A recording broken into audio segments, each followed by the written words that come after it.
doing? How my memory So what we'll be talking about today is just lustful dreams and just what they mean and her experience with them and mine. So I'll go ahead and let Tanisha introduce herself and just kind of talk about her journey and how she dealt with those Okay, so I'm Tanisha, legged, things. still a newlywed. um, but I am married to the infamous Dale Leggett. Um, I am 26 years old. I have a 4-year-old, and I have one on the way. Um, we were blessed with this little one, like I want to say about 2 months after we got married. It happened fast. But I've been walking with God for a pretty long time. It kind of started fresh in high school.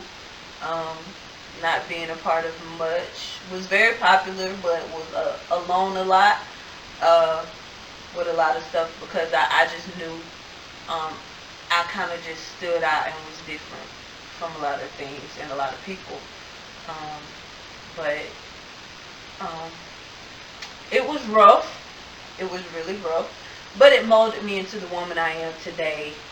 Um, and a lot of things that a lot of my peers partook in, I didn't.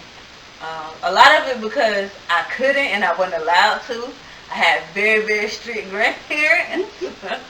but, but, um, a lot of the choices I did make on my own. Um, because even though, with strict parents, if you want to be sneaky, you can be sneaky. I mean, it's just really about your mindset, honestly. But, I when I started experiencing lustful dreams, I had just got out of my first marriage with my ex-husband, and um, I had a dream.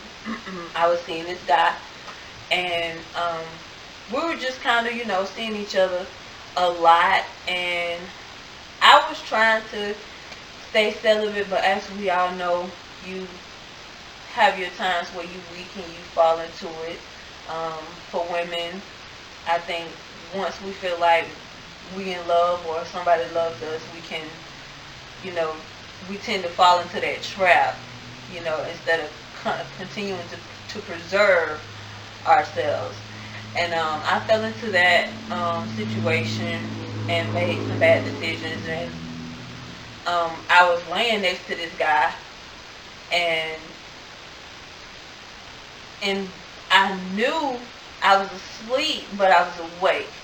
And with this man laying next to me, I knew he was with me, next to me, but I saw him at the door of the room that we were in. And in the dream, he came to, well, it wasn't a dream because I was awake. I guess it's like I had my eyes closed, but in it, the him that was standing next to the door began to walk to me and ask me to stay. And I was like, I have to go. Like, I shouldn't be here. And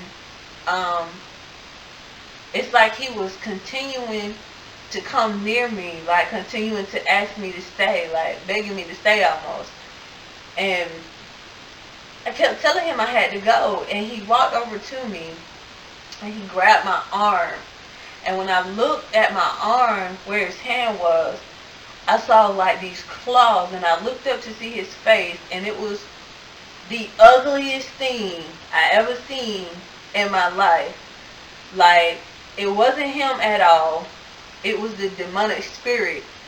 It had a huge, ugly, snake-like tongue, with like the two sword ends, and he had a mouth full of like these sharp ends or whatever, like sticking out through his mouth. And that was my first experience dealing with lustful dreams and like the spirit of lust. And it was at that moment that I knew I had to change some things in my life, and I felt like God was protecting me from making more wrong decisions because I had already compromised my celibacy to deal with this man.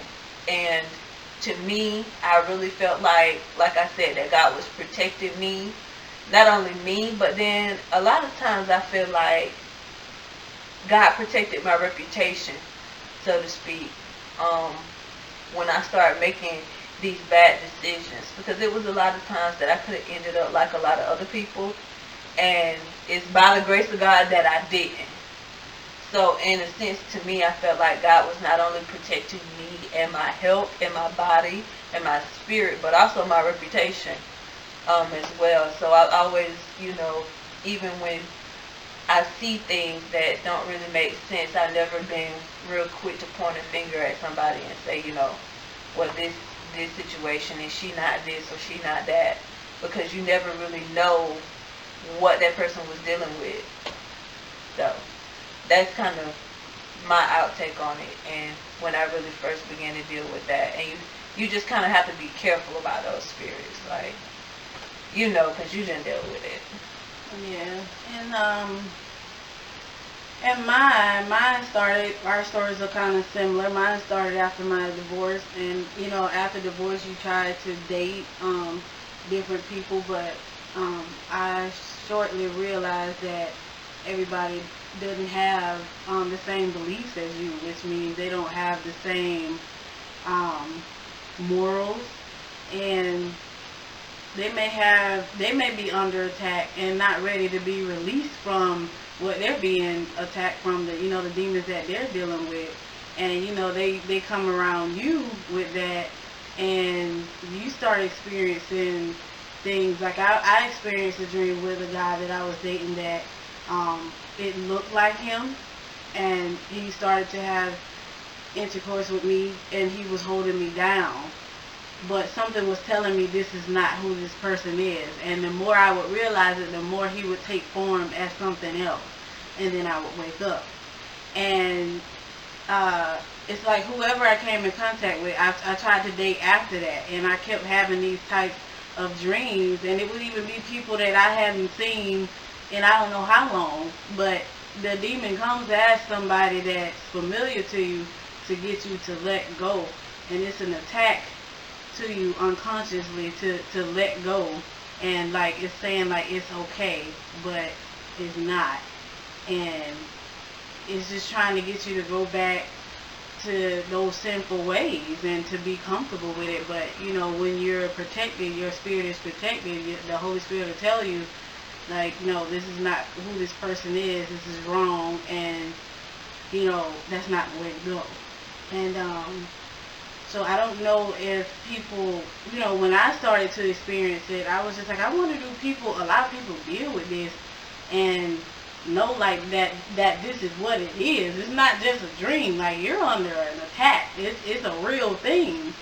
And so, because for me, I had a real struggle with lust and mistaking it for love, and we have a lot of issues. A lot of us young girls have daddy issues that are unresolved, and we mistake, a guy being attracted to us, and we let ourselves go, open ourselves up to these guys. And when you give yourself to a man, that's why it's created for marriage. You give yourself to a man, like, you're, whatever energy they have, whatever they have, they're transferring that to you. And if you're young and you don't know that, like, you got all these spirits, all this energy, just, you have all this attached to you from these different people. And a lot of young girls don't know about this because they've made it so, commercialized, and it's so popular now, and it's the thing to do, to walk it's around. like the norm. Yeah, walk around with a big butt and your boobs out, and you walk around looking for this type of attention, and you have no idea what you're doing and what you're inviting into your life. And I just felt like this was a big deal, and it needed to be discussed. And if you are dealing with this, I hope that, we've helped you. And if it's something that you need to talk about, you can send me an email at the website, http semicolon / let's dash talk about it.org, and send me an email and let's talk about it.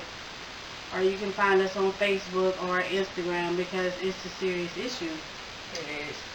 And I just wanted to get someone else here that has experienced the same thing to show you, like, people really do deal with this. It's something real. When you have a calling on your life and you're trying to do things the right way, you're going to always be attacked. But you have to learn how to discern and know how to pray it away and deal with it, and to have authority when you pray, and to believe what you're praying about, and it does go away.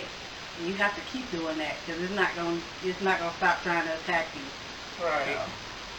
Celibacy is, it's necessary, for your growth and your spirit. Like Deja was saying, when you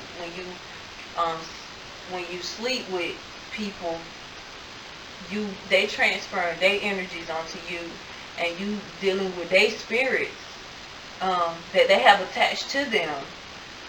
So it's kind of crazy to think that you can get off along with sleeping with different people and never think that you're going to pick up any of their spiritual matters or the things that they're dealing with, because it was created for marriage.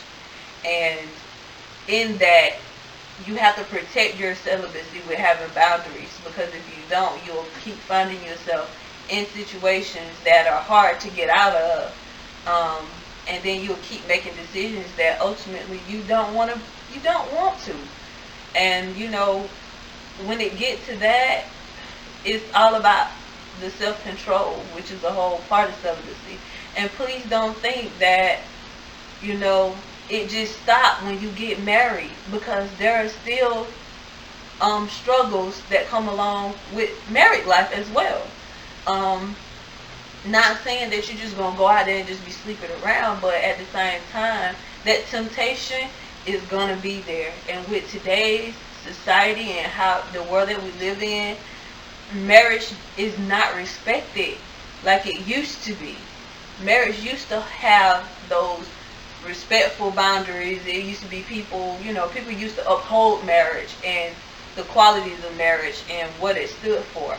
People don't have any they don't care about it anymore. And when it comes down to it, I mean, look at TV. I mean, they coming out with shows talking about side chick story, yes, where you upholding somebody that's tearing up homes and stuff like that. And I'm not blaming just the women, because of course there are men the men are just as wrong. But I'm saying, like, it used to be when you were somebody's side chick, quote unquote, like, that was something that you didn't want people to know. Like, women used to look down and be ashamed of that type of stuff or whatever. Now they just all out with it, like, whatever, like, I'm just as important as she is, and that's inaccurate.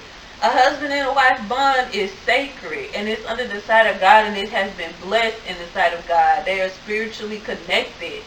So for somebody to think they can come in on the outside of that, male or female, to interrupt that oneness, God said, what I have joined together, let no man put asunder. Like, you out of place. You are completely out of place. And how can you think that you're going to ever have anything and be blessed with doing something like that? That's not, no. That's not, God don't mix with confusion. He's not the spirit of confusion. He's the spirit of peace. So, with that being said, you have to reserve yourself and be careful and make sure you're keeping those boundaries when it comes to being celibate, because it's very important. If you know yourself and you know that you are likely to fall in temptation, and it's hard for you to, be around the opposite sex without getting in those feelings, you're gonna have to start drawing those boundaries. If you're not in a fully public place, like don't be in cars alone for long periods of time and stuff like that.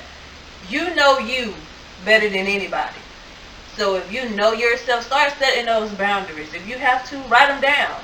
But that is critical with your growing and in your stage of growth, because along with celibacy, you find self-control. And the Bible talks about self-control. That's a great quality to have. So, it's just a lot that goes along with it, hand in hand. But sexual desires, it don't ever tell you to pray about that stuff. Tell you to flee it. Run for your life. Run. It's like an addiction. And cutting it off is like 10 times as you gotta have a lot of strength. Like, and you can't try to build relationships with people that are unequally yoked with you, that don't have the same beliefs as you, because you're gonna fall in a trap every time. Because a lot of people pretend, oh yeah, I'm with the Lord and I'm waiting. They really not. They just waiting on you to like ease up. So yeah, yeah, you just gotta really ask. Me now, I ask questions off rip. What's your relationship like with God?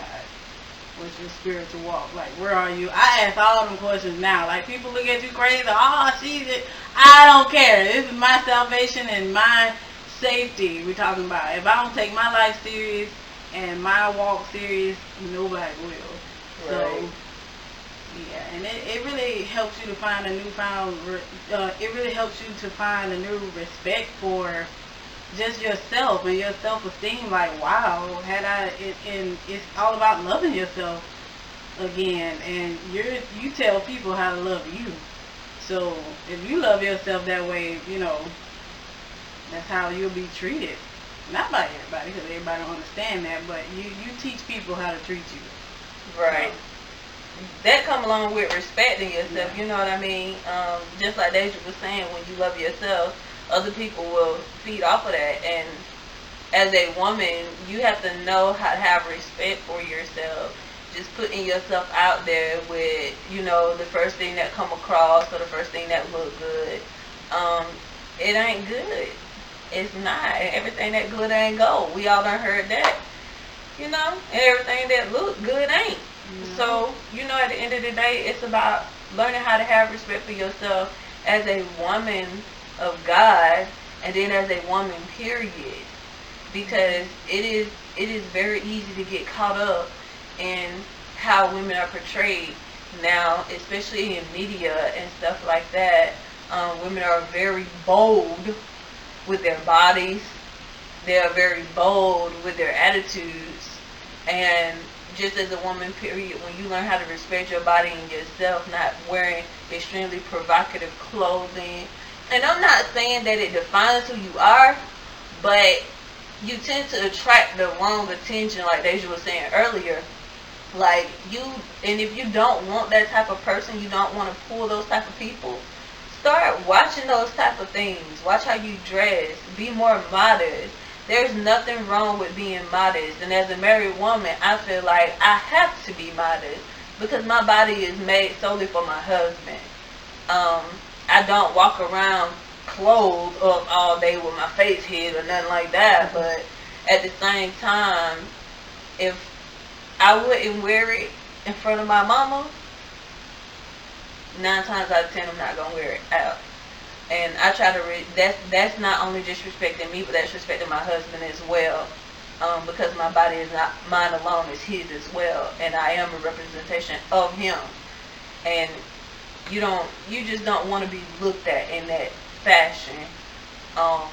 So remember that respect for yourself pulls respect from other people, and carrying yourself with dignity and class, because it's just the media just portrayed walking out like this new trend you see with your boobs out, like nipples and everything showing. And it's young girls that I've seen that wear that, and I'm like, this is like a fashion thing. This is actually a church. This is not even a bra. This is a shirt. I'll be walking around now. Okay.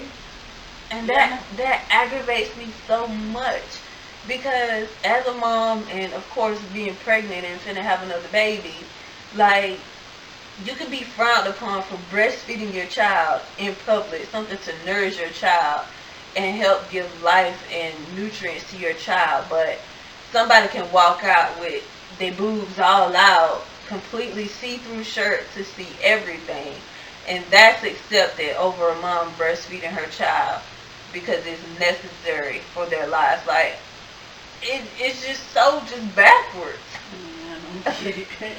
It's so backwards. Like people have a fit. Oh my gosh, she's breastfeeding in public. Like, why is it such a big deal? When people can walk around with their behinds hanging out, their clothes and their boobs all out, but that's acceptable now. So I don't know. It's the world we live in, though. You know. Yeah, it's getting worse. Yeah. Hopefully, with this, you take something from it and you just learn from it. And we're not trying to bash anyone, but we are trying to teach you something because if that's not the type of attention you want, and these are the things you're doing, we're trying to teach you that this is why this is happening to you. Right.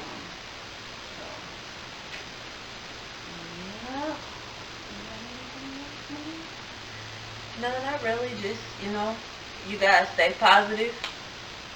Ladies, know that you are loved, regardless of what you think you may look like, what your body may look like, and what you think your body looks like. You are loved and you are still beautiful.